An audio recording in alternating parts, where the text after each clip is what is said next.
यही कहना है, पहने रहना गुणों का यूं ही कहना है। करते चलो सबको प्यार, देते चलो सत्कार, तुम्हें तारों से आगे निकलना है। प्यारे मामा तुम्हारा यही कहना है, प्यारे मामा तुम्हारा यही कहना है।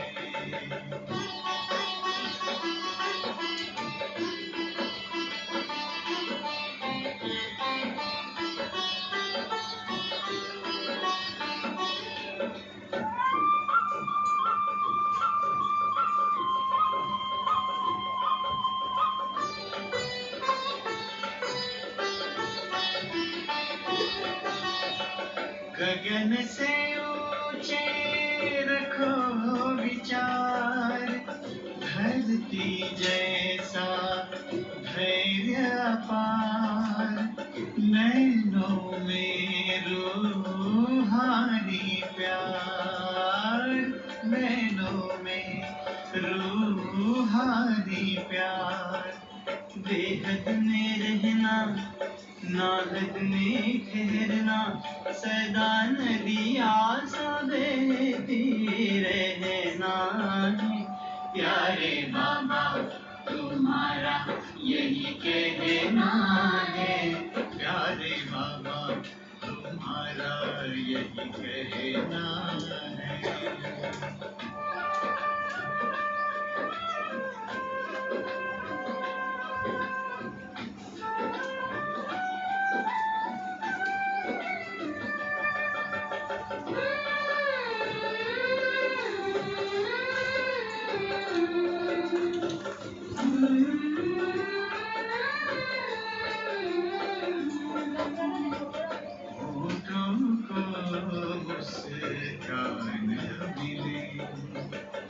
जैसे हो गुलिस्तान खिले, होठों को मुस्कान मिली, जग को जीवन दान मिले, आए गम की न हवाएं, देते रहो दुआएं, नहीं अब गुण को मन में धरना है। प्यारे मामा तुम्हारा यही कहना है, प्यारे मामा तुम्हारा यही कहना है।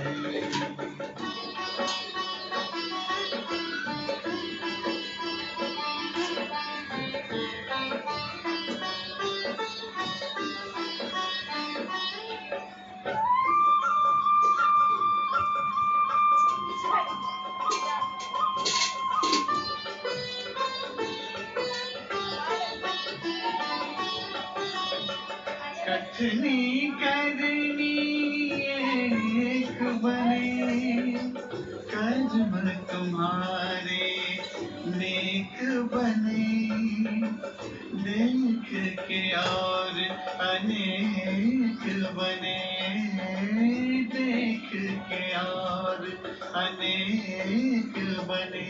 तुमको योगी बन के रहना, पावन पावन ऐसे बनना, जैसे निर्मल सा झरता झरना है।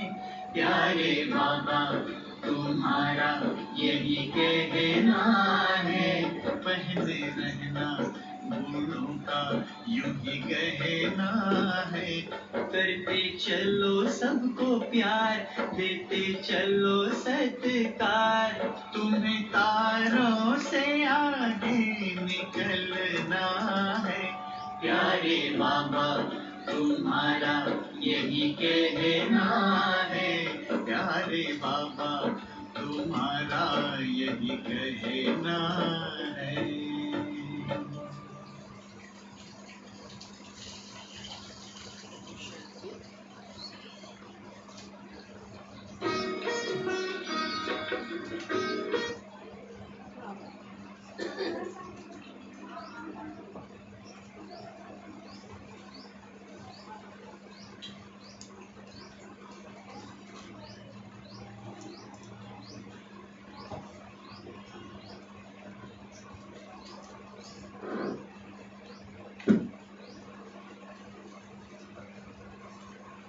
ओम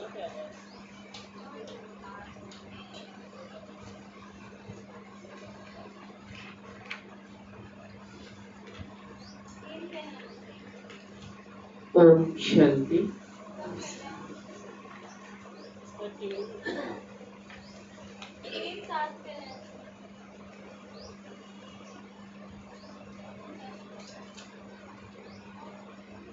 आज बाबा की 12 नवंबर सद्गुरुवार के महावाक्य। आज विशेष धनतेरस भी है, दिवाली का। आज बाबा की हम सद्गुरुवार के महावाक्य सुनेंगे। सर है, मीठे बच्चे, बाप जो पढ़ाते हैं उसे अच्छी रीति पढ़ो तो 21 जन्मों के लिए सोर्स ऑफ इनकम हो जाए। बाबा जो हमें पढ़ाते हैं उसे अच्छी रीति पढ़ो, क्योंकि यही पढ़ाई हमारी कमाई है। सदा सुखी बन जाएंगे। प्रश्न है, तुम बच्चों के अतीन्द्रिय सुख का गायन क्यों है? उत्तर, क्योंकि तुम बच्चे ही इस समय बाप को जानते हो। कहते हैं, दुनिया में भी, भक्ति में भी कहा है और कि अतीन्द्रिय सुख पूछना हो तो किससे पूछो? गोप गोपियों से पूछो, जो गोपी वल्लभ के साधक थे। तो यहाँ भी वही बात है कि जो बच्चों ने बाबा के पास जो सुख देखा है,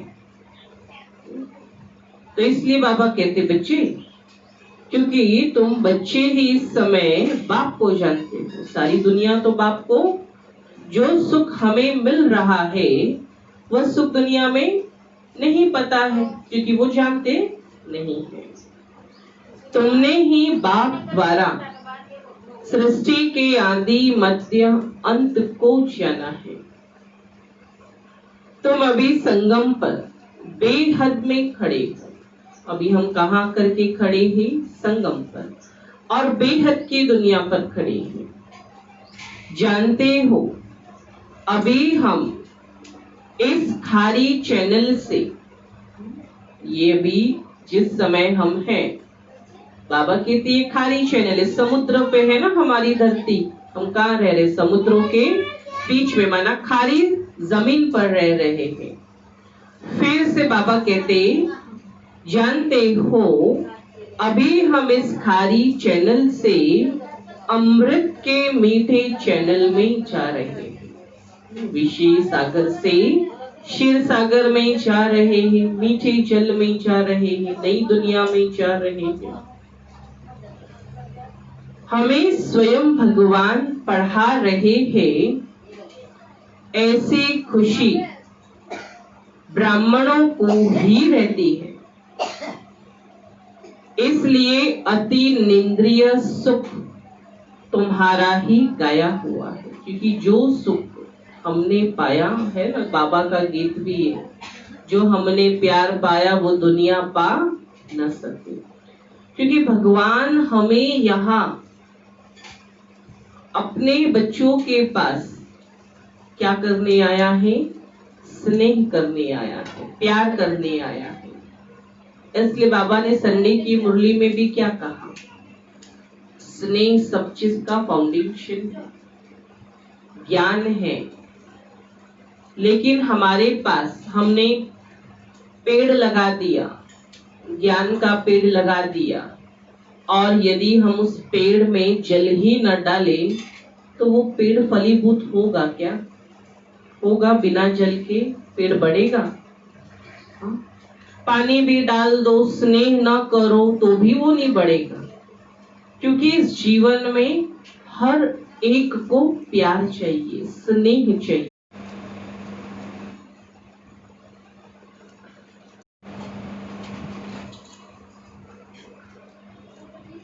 तो बाबा कहते बच्चे, यह कोई हम नया स्कूल नहीं पढ़ते हैं, हर 5000 वर्ष के बाद पढ़ते आते हैं। बाबा पूछते हैं ना, आगे कभी पढ़ने आए हो? तो सब कहते हैं। बाबा कहते, यह तो याद होगा ना कि यह भी भूल जाते हैं। स्टूडेंट को स्कूल तो जरूर याद आएगा, एम ऑब्जेक्ट तो एक ही है। जो भी बच्चे बनते हैं फिर 2 दिन का बच्चा हो या पुराना हो, परंतु एम ऑब्जेक्ट एक ही है। सभी के लिए लक्ष्य बाबा के घर एक ही है, चाहे वो 1 दिन का बच्चा हो चाहे फिर वो 2 दिन का बच्चा, लेकिन सभी के लिए लक्ष्य एक ही है। कोई को भी घाटा नहीं हो सकता है। थोड़ा सा यहाँ बैठते जाइए पीछे, ताकि दरवाजा खुला रहे तो आने जाने को काम आवे। थोड़ा यहाँ भी जगह है। बाबा कहते बच्चे, एम ऑब्जेक्ट तो एक ही है। जो भी बच्चे बनते हैं फिर 2 दिन का बच्चा हो या पुराना हो, परंतु एम ऑब्जेक्ट एक है। कोई को भी घाटा नहीं हो सकता। पढ़ाई में इनकम है, वह भी ग्रंथ बैठ पढ़कर सुनाते हैं तो कमाई होती है ना। दुनिया में भी देखो, क्यों यहाँ वहां रामायण पढ़े जाते हैं, गीता पढ़े जाते, क्यों पढ़ते हैं? क्योंकि कहीं ना कहीं उससे किसी का पेट चल रहा है। अब बड़े बड़े जगहों पे देखो, साल भर में एक बार गीता पाठ करते हैं। अब गीता पाठ करने के लिए भी दुनिया में देखो तो कितना खर्चा है। एक ही बात कह देते, लाख भर का खर्चा, सारा व्यवस्था, बड़े बड़े आते हैं प्रवचन करने। तो बाबा कहते बच्चे, वह तो इनकम है ना, इसलिए उन्होंने भी सोचे पढ़ाई हमारी इनकम है, पढ़ाई से हमारी रोजी रोटी चलती है। बाबा कहते वह तो ग्रंथ बैठ पढ़कर सुनाते हैं तो कमाई होती है, झट शरीर निर्वाह निकल आएगा। साधु बना, 1-2 शास्त्र बैठ सुनाया, इनकम हो जाएगी। बाबा कहते अभी यह सब सोर्स ऑफ इनकम है। हर एक बात में इनकम चाहिए। पैसे है तो कहां भी घूम फिर आओ। तुम बच्चे जानते हो, बाबा हमको बहुत अच्छी पढ़ाई पढ़ाते हैं, जिससे 21 जन्मों की इनकम मिलती है।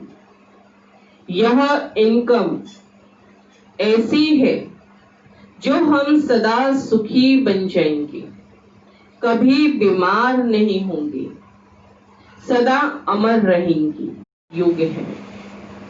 बाबा कहते ये संगम बहुत छोटा है, वास्तव में चौथाई भी नहीं कहेंगे, क्योंकि एक आयु 1250 वर्ष की है, चारों बराबर है, लेकिन संगम की आयु एकदम छोटी दिख रही है। 1/4 भी बाबा कहते नहीं है।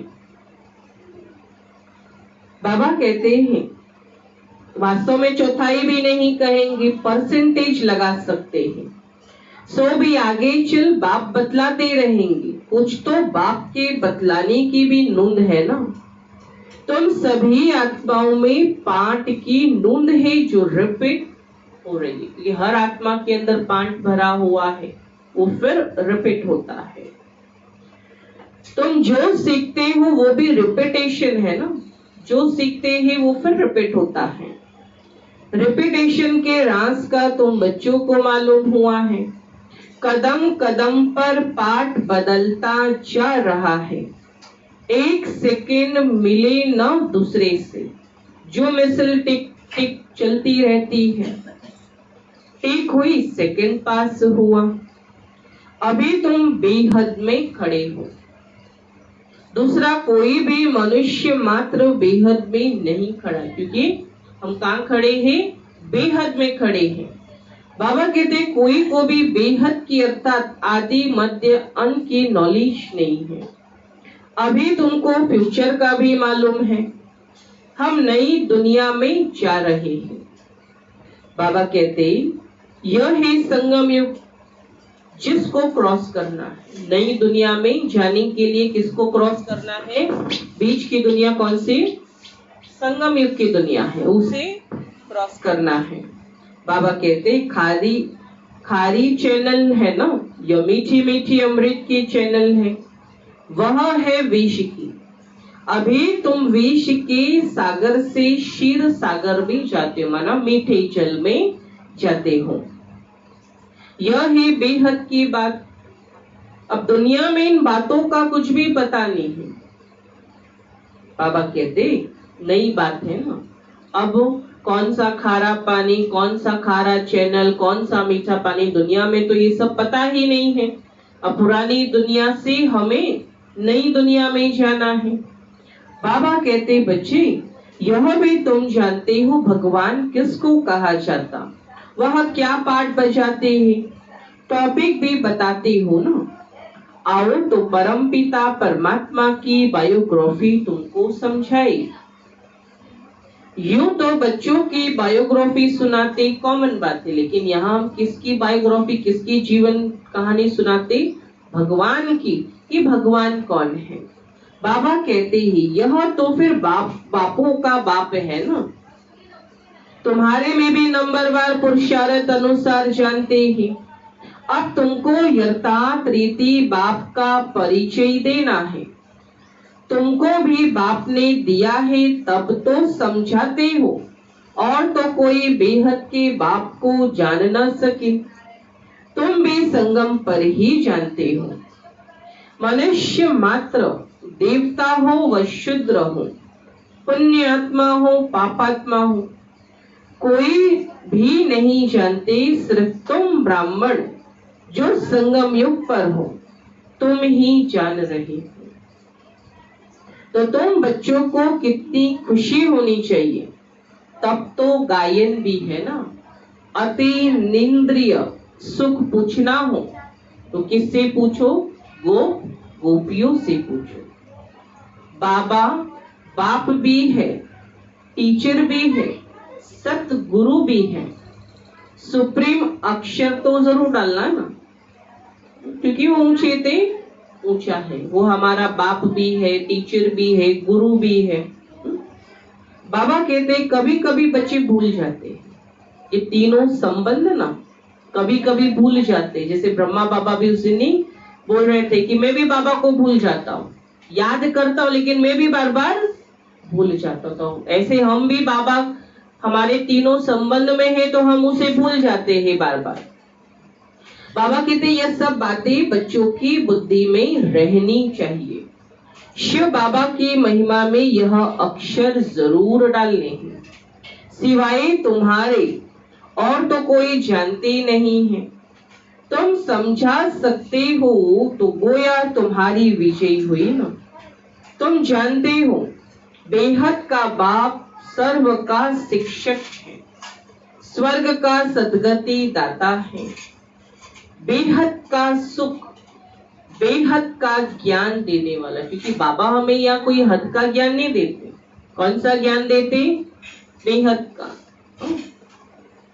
बाबा कहते बच्चे फिर भी ऐसे बाप को भूल जाते हो। माया कितनी समर्थ है, माया कितनी समर्थ है जो हमें बार बार अपने बाप को भुला देती। कितनी उसमें ताकत है। ईश्वर को तो समर्थ कहते, परंतु माया भी कम नहीं। एक कहते कि ईश्वर समर्थ है, सर्वशक्तिवान है, लेकिन बाबा कहते ये माया भी कम नहीं है, वो भी उतनी ही सर्वशक्तिवान है, वो भी कम नहीं है। तुम बच्चे अभी एक्यूरेट जानते हो। इनका तो नाम ही रखा है रावण। राम राज्य और रावण राज्य, दो ही नाम है ना। अब ये जिस दुनिया में है वो रावण का राज्य है, और बाबा हमें कौन सी दुनिया में ले जाने आ रहा है? राम की दुनिया में, है ना। अब दीपावली भी दुनिया में मनाया है तो क्या अर्थ है? भक्ति में, शास्त्रों में क्या अर्थ दिखाया कि राम जब वनवास काट के आए, उस खुशी में दीप जले ना, है ना। तो हमारी दीपावली क्या है? हम भी ये जो पुरानी दुनिया में हम भी वनवाह में बैठे हैं, तो हम भी जब इस पुरानी दुनिया से नई दुनिया में जाएंगे, बाबा कहते बच्चे यही तुम्हारे लिए सच्ची दिवाली है। तो रावण यहाँ है, वहां नहीं। तो इसलिए ये दो नाम, रावण और राम। तो रावण की दुनिया से विजय प्राप्त कर हम राम की दुनिया में अर्थात सतयुग में जाएंगे। तुमको भारत खंड की बहुत महिमा करनी चाहिए। भारत सच खंड था, कितनी महिमा थी? ये भारत सचखंड था, कितनी महिमा थी? बनाने वाला कौन? एक बाप। अब तुम्हारा बाप के साथ अब कितना लव है? सोचो, बाबा हमें बता रहा है कि नई दुनिया स्थापन करने वाला एक बाप है। तो सोचो, उस दुनिया में हम जाने लायक बन रहे हैं, तो सोचो हमें कौन बना रहा है, कौन लायक बना रहा है? भगवान बाप बना रहा है। तो हमारा कितना उसके साथ संबंध, कितना लव होना चाहिए। क्योंकि क्या है, देखो, बंधन दुख देता है और संबंध सुख देता है ना। तो हमारा सर्व संबंध किसके साथ हो? एक बाबा के साथ हो, जो मुझे सुख दे। बाबा कहते बच्चे कितना लव है, एम ऑब्जेक्ट बुद्धि में है। यह भी जानते हो, हम स्टूडेंट को अपनी पढ़ाई का नशा होना चाहिए, कैरेक्टर का भी ख्याल करना चाहिए। एक तो बाबा ने कहा क्या कि हम स्टूडेंट है, ये बुद्धि में रहे, ये बुद्धि में रखते हुए पढ़ाई का नशा रहे कि हम बाबा के पास पढ़ने जाते हैं। साथ ही साथ इसके साथ और किस बात का ध्यान रखना है? अपने स्वभाव संस्कारों का, मेरे चाल चलन का। क्योंकि बाबा के पास हम क्यों आते हैं? अपने कैरेक्टर सुधारने, अपने आसुरीपन को त्याग कर दैवी गुण धारण करने आते हैं। तो बाबा कहते इसके साथ साथ कैरेक्टर का भी ख्याल होना चाहिए। विवेक कहता है ना, बुद्धि कहती है ना, जबकि गॉडली पढ़ाई है तो उसमें एक दिन भी मिस नहीं करना चाहिए। और हम कितना दिन मिस करते हैं? ये गॉडली पढ़ाई, ये ईश्वरीय पढ़ाई है। लेकिन हम क्या करते हैं? परब आया, त्योहार आया, मात्र बाबा की पढ़ाई कितने घंटे की? देखो कितने घंटे की है? 1 घंटे की। हम 1 घंटा भी समय नहीं निकालते। तो बाबा कहते पढ़ाई तो एक, सोचो जिससे हमारी कमाई है, और उसी में हम यदि नागा करेंगे तो पढ़ाई क्या हो जाएगी? खत्म हो जाएगी, मिस हो जाएगी। तो बाबा कहते बच्चे, विवेक कहता है जबकि गॉडली पढ़ाई है तो उसमें एक दिन भी मिस नहीं करनी चाहिए, और टीचर के आने के बाद लेट भी नहीं पहुंचना चाहिए। क्या कहा बाबा ने? क्या कहा बाबा ने?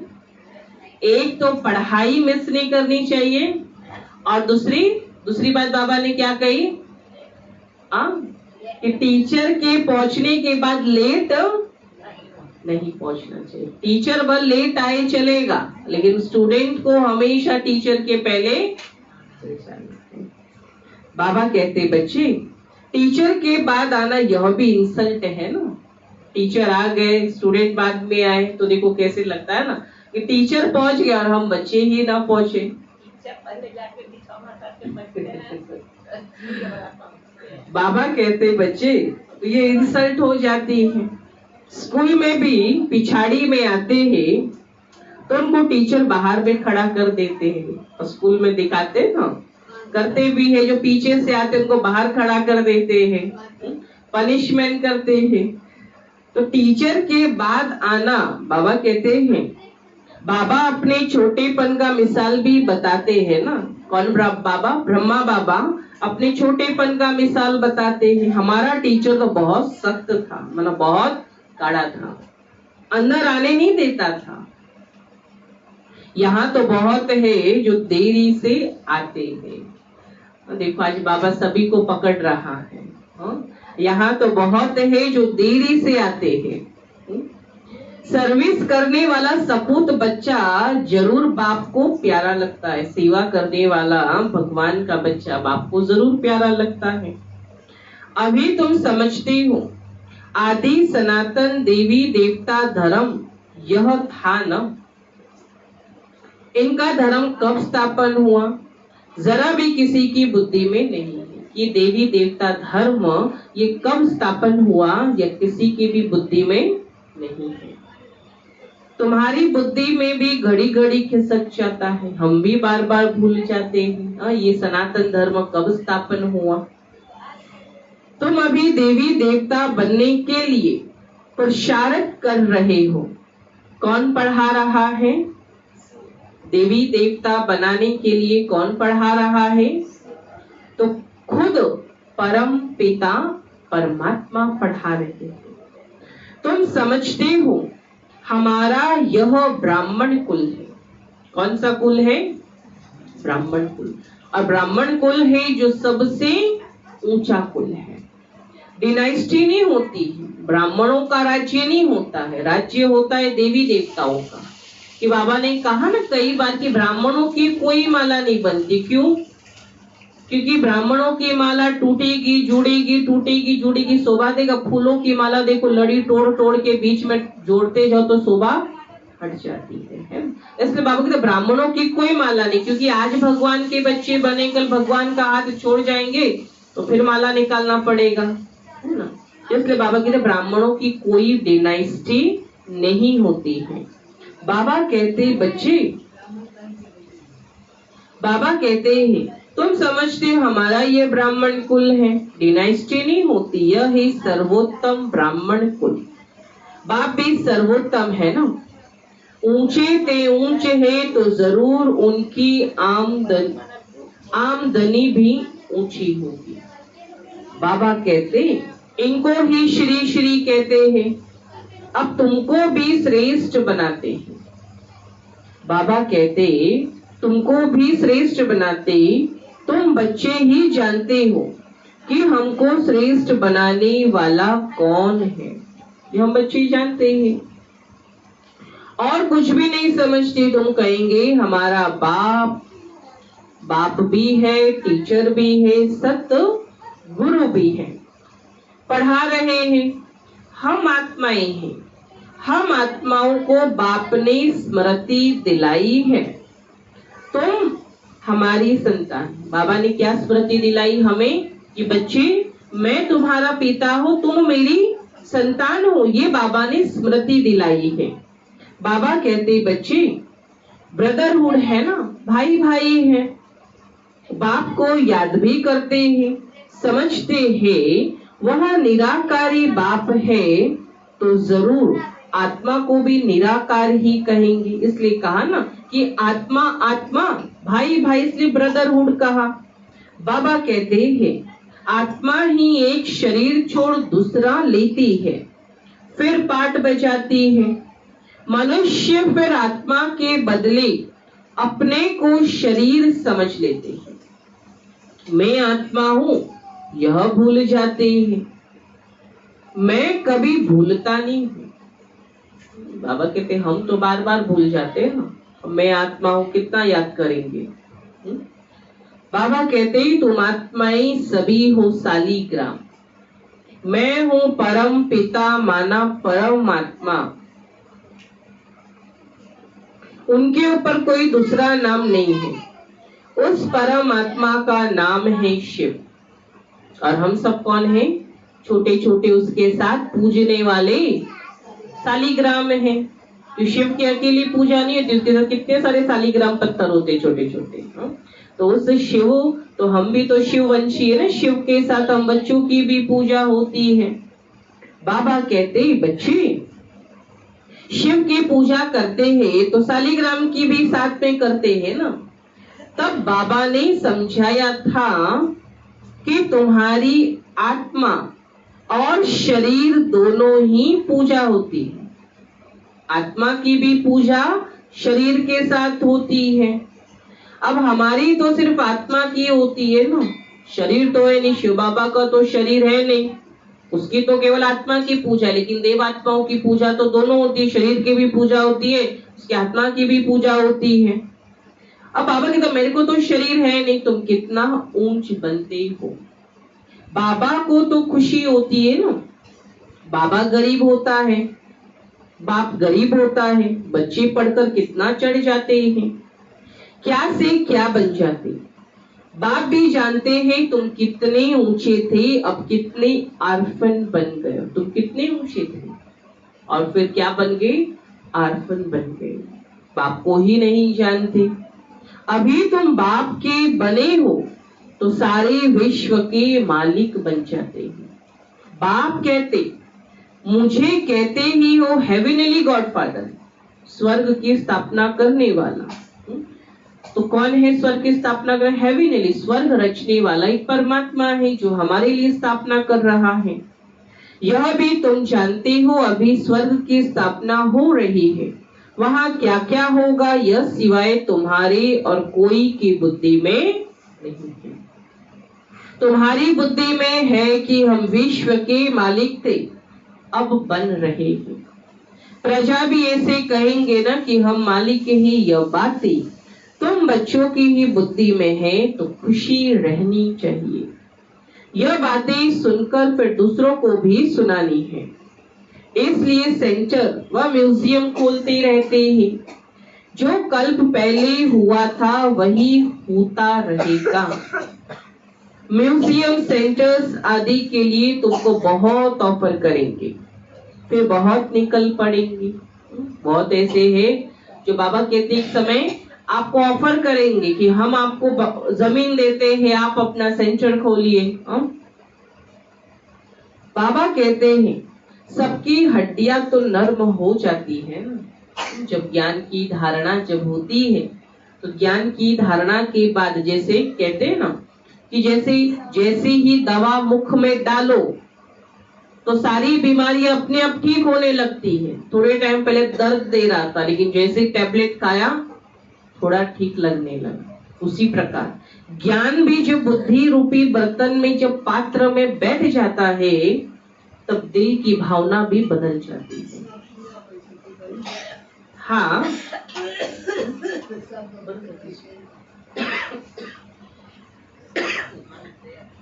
तो दिल की भावना भी फिर बैठ जाती है। तो फिर कहते हड्डियां नर्म हो जाती है ना, माना फिर उनका दिल भी नर्म हो जाता है, तो भगवान को करने के लिए फिर सोचते हैं। बाबा कहते बच्चे सारी दुनिया की अब तुम हड्डियां नर्म करते जाते हो। तो हड्डियां नर्म करना माना कैसे? अब हथौड़ी से तो चुर चुर के नरम नहीं करेंगे, कैसे नरम? ज्ञान से, है ना। बाबा कहते तुम्हारी योग में ताकत कितनी जबरदस्त है। बाबा की घर की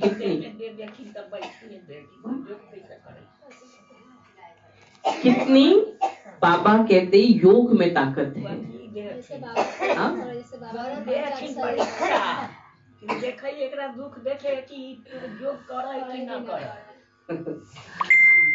तो बाबा कहते बच्चे तुम्हारे पास योग की ताकत जबरदस्त है। बाप कहते तुम्हारे में ताकत बहुत है। भोजन तुम योग में रहकर बनाओ, खिलाओ तो बुद्धि इस तरफ खींचेगी। अब देखो बाबा सब चीज का हल हमें बताता, लेकिन हम करते नहीं है, अस्कती बहुत करते हैं। जिसके बाबा ने कई बार कहा ना, कोई माताएं कहती है बाबा मेरे पति का अब बुद्धि फेर दो, कोई माताएं कहती मेरे बच्चे का बुद्धि फेर दो। बाबा का सब तो तुम्हारे हाथ है। जिसके बाबा ने अभी क्या कहा कि खुद भोजन बनाओ, योग में रहकर भोजन बनाओ, खिलाओ तो बुद्धि इस तरफ खींचेगी। सारा बाबा तो सारा विधि हमें बताने से करने की देरी है। करने में अस्कती है, बाकी बाबा ने सारा चीज बता दी। भक्ति मार्ग में तो गुरुओं का जूठा भी खाते हैं ना। देखो भक्ति में कितना मान है कि गुरु का जूठा खाते हैं। अब तुम बच्चे समझते हो भक्ति मार्ग का विस्तार तो बहुत है ना, कितना विस्तार कर दिया है भक्ति को, तो उनका वर्णन नहीं कर सकते। ये बीज वह झाड़ है, बीज का वर्णन कर सकते हैं लेकिन झाड़ का वर्णन नहीं होता है। बीज का वर्णन कर सकते हैं कि इस बीज से ये वृक्ष निकला है, बीज का महत्व। झाड़ पे उसकी क्या, वो तो छटते जाते हैं। तो बाकी कोई को बोलो पेड़ के पत्ते गिनती करो तो कर नहीं सकेंगे, अथाह पत्ते होते ना, कितना गिनती करेंगे। लेकिन वो एक ही बीज से कितने पत्तों की उत्पत्ति हुई है। तो बीज में तो पत्ते की निशानी दिखाई नहीं पड़ती है, दिखाई देती है? बीज में पत्ता दिखाई देता है? नहीं दिखा, वो गुप्त है, वंडर है ना, इसको भी कुदरत कहेंगे। लेकिन सारा सार किसमें समाया हुआ है? बीज में। बीज में ऐसे कुछ नहीं दिखा है, सिर्फ छोटा सा बीज है, लेकिन जब वही बीज जब धरनी में डालते हैं तो क्या होता है? उसी से सारा चीजें को छोटे से बड़ा, बड़ा से होकर के वो फल दे। लेकिन सारा चीज किसके अंदर था? वो बीज के अंदर था। तो बाबा भी कहते बच्चे वंडर है ना, इसको भी कुदरत कहेंगे। जीव जंतु कितने वंडरफुल है। अब ये जीव जंतु को भी बाबा कहते ये भी बहुत वंडरफुल है। क्यों? अनेक प्रकार के कीड़े हैं, कैसा पैदा होते हैं, बहुत वंडरफुल ड्रामा है ना सबका। कोई पानी में जन्मता है कीड़ा, कोई मिट्टी में जन्मता है, सबका बाबा कहते सबकी कुदरत है, ये वंडरफुल ड्रामा है। इसको ही कहा जाता है नेचर, प्रकृति। बाबा कहते बच्चे यह भी बना बनाया खेल है। सतयुग में क्या क्या देखेंगे, वह भी नई चीज होगी ना, एवरीथिंग न्यू होता है। मोर के लिए तो बाबा ने समझाया है, उनको भारत का नेशनल बर्ड कहते। मोर क्या है? हमारा राष्ट्रीय पक्षी है। कहते हैं क्योंकि श्री कृष्ण के मुकुट में मोर का पंख दिखाते हैं। मोर और डेल खूबसूरत भी होते हैं, एक मोर एक मोरनी। गर्भ भी आंसू से होता है मोरनी का, इसलिए नेशनल बर्ड, राष्ट्रीय पक्षी हमारा मोर है।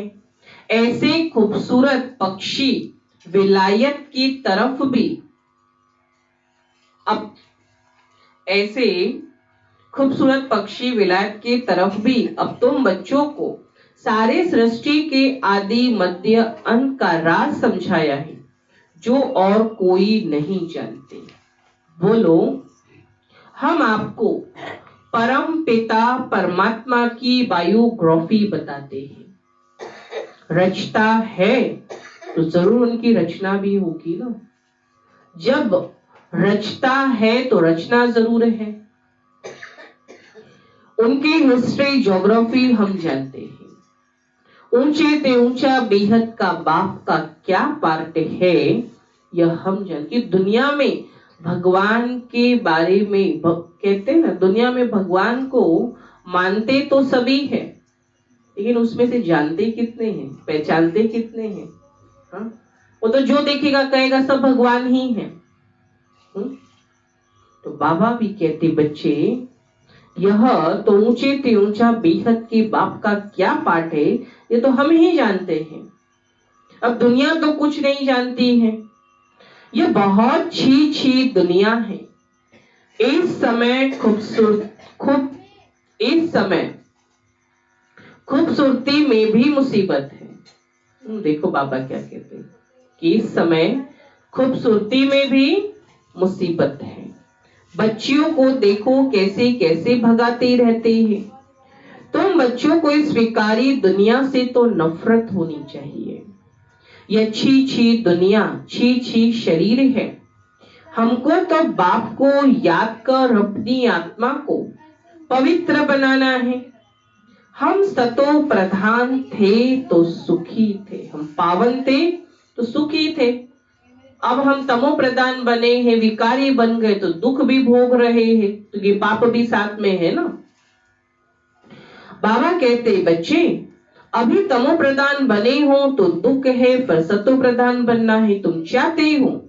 हम पतित से पावन बने, भलगाते भी है पतित पावन, परंतु नफरत कुछ भी नहीं आती। तुम बच्चे समझते हो यह छी छी दुनिया है, नई दुनिया, यह छी छी दुनिया है। नई दुनिया में हमको शरीर भी गुलगुल मिलेगा। अभी हम अमरपुरी के मालिक बन रहे हैं। तुम बच्चों को सदैव खुश हर्षित मुख रहना चाहिए। तुम बहुत स्वीट चिल्ड्रन हो, बहुत मीठे बच्चे हो।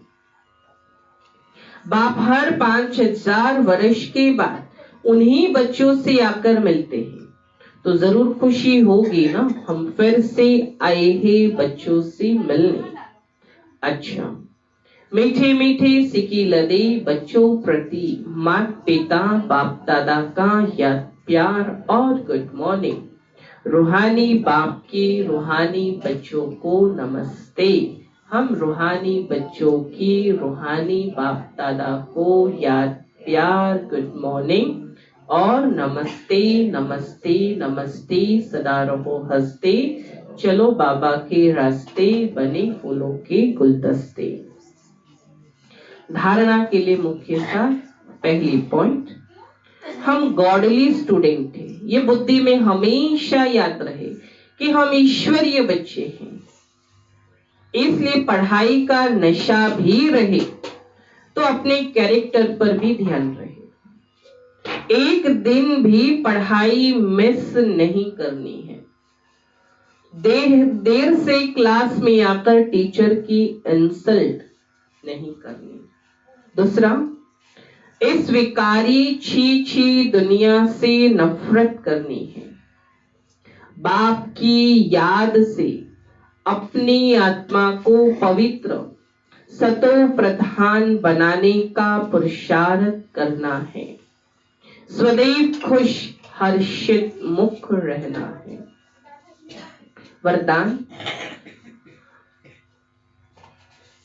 अंत वाहक शरीर द्वारा सेवा करने वाले कर्म